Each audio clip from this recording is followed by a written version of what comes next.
Matthew chapter 23.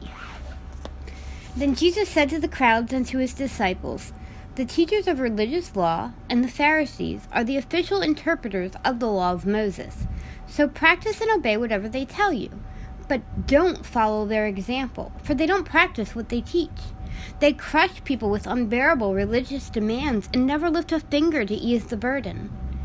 Everything they do is for show.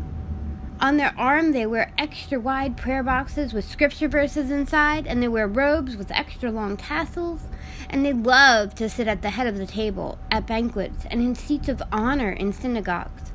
They love to receive respectful greetings as they walk in the marketplaces, and to be called rabbi.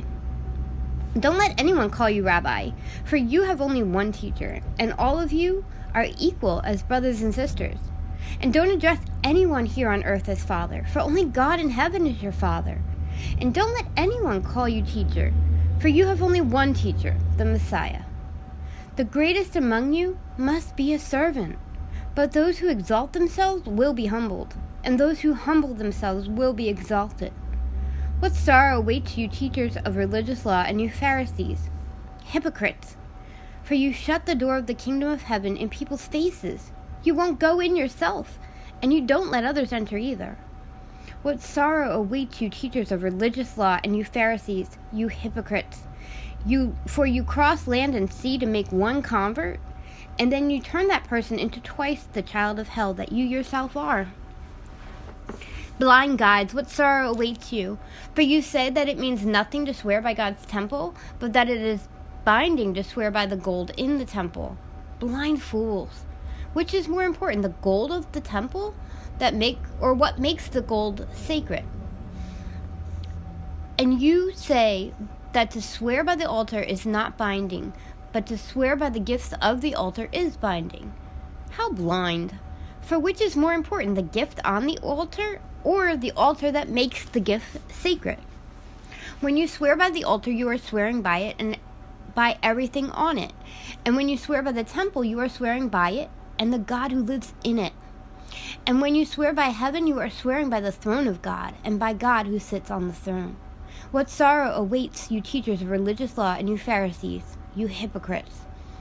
For you are careful to tithe even the tiniest income from your herb gardens, but you ignore the more important aspect of the law: justice, mercy, and faith.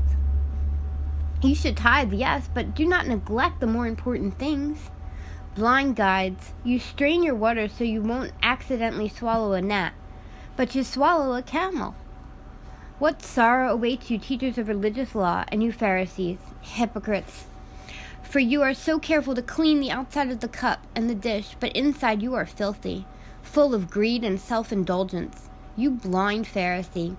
First wash the inside of the cup and the dish, and then the outside will become clean too. What sorrow awaits you, teachers of religious law, and you Pharisees, hypocrites!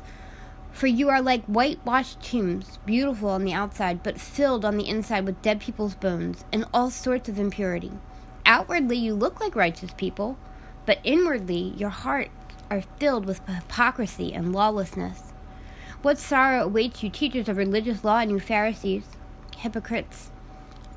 For you build tombs for the prophets and ancestors killed, and you decorate the monuments of the godly people your ancestors destroyed.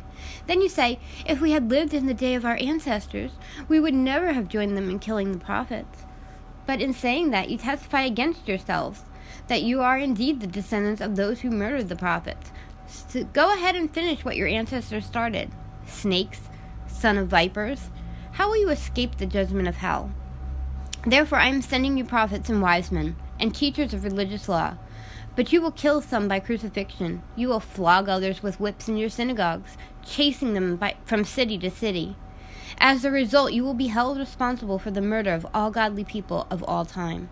From the murder of righteous Abel to the murder of Zacharias, son of Berechiah, whom you killed in the temple between the sanctuary and the altar.